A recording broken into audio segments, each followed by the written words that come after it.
Child school and কলেজের একটা বাসে আগুন লাগে। সঙ্গে সঙ্গে আমরা ঘটনাস্থলে উপস্থিত হই এবং ফায়ার ব্রিগেডকে খবর দিই। ফায়ার ব্রিগেড এসে আগুন নিয়ন্ত্রণে আগুন নেভায় এবং বাসে আপনার ড্রাইভার উনি অগ্নিদগ্ধ হয়।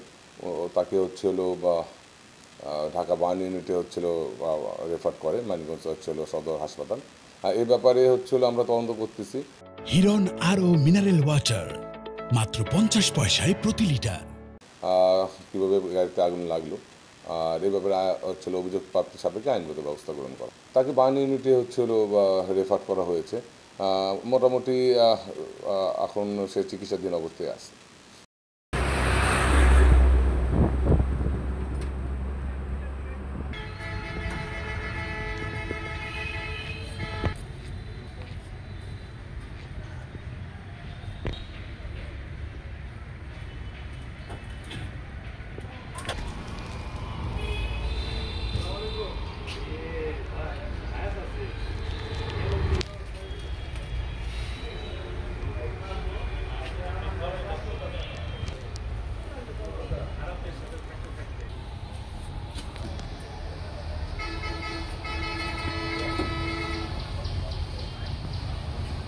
Look